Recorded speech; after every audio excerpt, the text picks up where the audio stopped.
Welcome back. Now, calls are becoming louder for government to act against illegal foreign nationals. Operation Dudula is one of the recently formed movements pushing this particular agenda. Illegal foreigners have often been blamed for the high levels of unemployment, poverty, as well as crime. To discuss this further, we're joined by writer and public policy commentator, that is Pearl Mncube. Ms. Mncube, good morning and thank you very much for your time. Now, you wrote a very, very interesting article around Operation Dudula, where you say this is when deep-seated frustration meets prejudice and weak leadership. I mean, three themes there. You're talking frustration, prejudice, and weak leadership. If we had to start with what frustrates South Africans, it would be the high crime levels. And it's gotten to a point where it's pit the working class or unemployed against those living in the suburbs, where the unemployed are saying you're speaking from a place of privilege when you condemn perhaps the protest against illegal foreign nationals, saying they live in gated communities. What do you make of this whole conversation? It's a really difficult one, and perhaps before I answer that, good morning to you, Mfundo. Thank you so much for having me, and good morning to your listeners as well. Deep-seated frustration, definitely. And I've taken this to, be a result of weak leadership, right? So what I was trying to posture within the written piece is the fact that these frustrations are very much valid. They are real. And people are faced with them every single day. But my biggest frustration and my biggest concern, rather, is the fact that a lot of this anger is misdirected. Valid, yes, of course. But, in the events that are occurring around not just the movement, but a general rise, in anti-immigration sentiments around the country, and we see waves of this throughout time, is the fact that a lot of the frustrations that are tied to this, as you had said, unemployment, rising levels of poverty. I know a couple of weeks ago, rather, CPI went up. So people are very much frustrated. Life in South Africa is really difficult right now. But instead of addressing the challenges where they are placed, and in my view, that is a weak leadership where government is concerned, we see a lot of scapegoating. So that's my biggest concern. And I think I'd understand why people would say that in looking at the movement and in looking at, recent incidents and a rise in anti-immigration sentiments, that a lot of people are looking at it from a place of privilege. But then, take a look at it at another angle as well, in the sense that, cool, your frustrations are valid, but leadership is needed, and clarity, as I also said in the written piece, around our policy stance on immigration issues. In that particular piece, you also touch on the prejudice. Over the years, we've seen South Africa's role in the global criminal economy shift. Today, when one speaks of those within the illicit criminal networks or the shadow economies, if you will, they most certainly are not exclusively talking about foreign nationals of African descent. They're also talking about those of European descent. For example, Rodovan Prejudice. He's a prime example. But it doesn't seem as though those protesting are focused on those criminals of European descent. At least that's the debate in some quarters. A lot of the anger, a lot of the frustration is centered around a certain group of people. And I think that's why I brought out the elements of, these prejudices, these biased views. And I was reading a really interesting written piece as well that was speaking on the issue, and it was just taking us through the journey, the policy journey through time where immigration is concerned. And that, of course, is also, whether we'd like to admit it or not, informed by what's happening around us, right? And you'd see that there are two gates, right? You have a front gate, you have a back gate, right? You have a front gate that would say, okay, let's welcome what we would think of as an acceptable immigrant, right? And then the back door, then it just tolerates, not even welcomes, but tolerates people or immigrants that are usually exploited, for these jobs and these roles that would not otherwise be desirable for the larger mass. So there definitely is a targeting of a very specific kind of immigrants, and where policy is concerned and how we welcome these people, there is a tolerance and not necessarily a welcoming.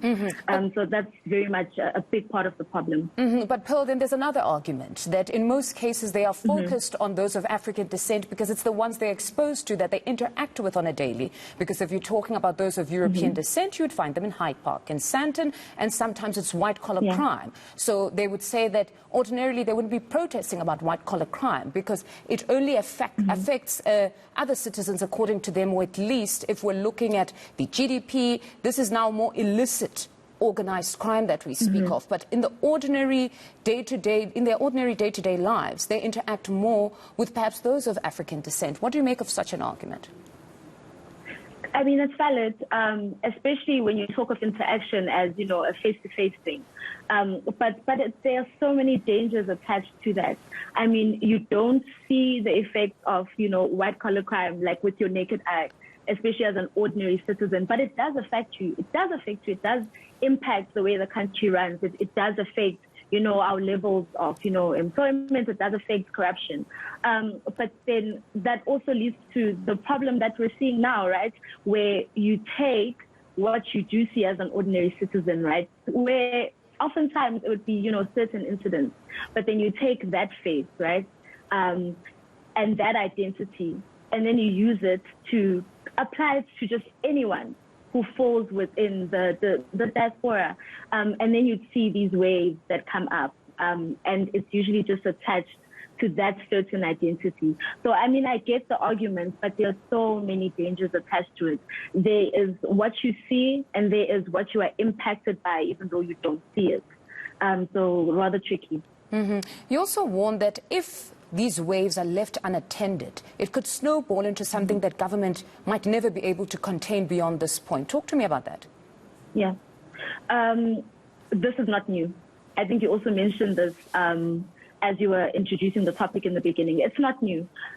We have what a really lovely writer referred to as this mark of shame, right? Where throughout different time periods, you have these waves that come up, right? And more often than not, it is usually tied to a very specific socioeconomic circumstance. When people are hard hit by hard economic times, when they find it difficult to make ends meet, it has been difficult, it has been easy rather to shift that blame. You see, and I hate using the specific example of Operation Dudula, but that's what we're facing right now. Classic. There's so many of these launches that are happening throughout the country. And instead of coming out very strongly, you know, against what is happening, you see certain political groupings playing into what is going on according to their own needs and, you know, their own areas of focus. So it needs government to provide strong, effective leadership. You'll just see these things springing up unless that is provided. Let's delve into that theme of leadership that you also touched on in that piece of yours. We've covered many of the police minister's crime prevention imbizos, and those accounts from ordinary citizens are honestly shocking. From police stations being under-resourced to allegations of police in the area being complicit in criminal activity, do you honestly get a sense of feeling from a sense of urgency from police insofar as they're dealing with issues around perhaps even the recent murder of Elvis Nyati or Khomotso Diale? You know, where I'm sitting and from where I'm looking at the situation, it looks rather bleak.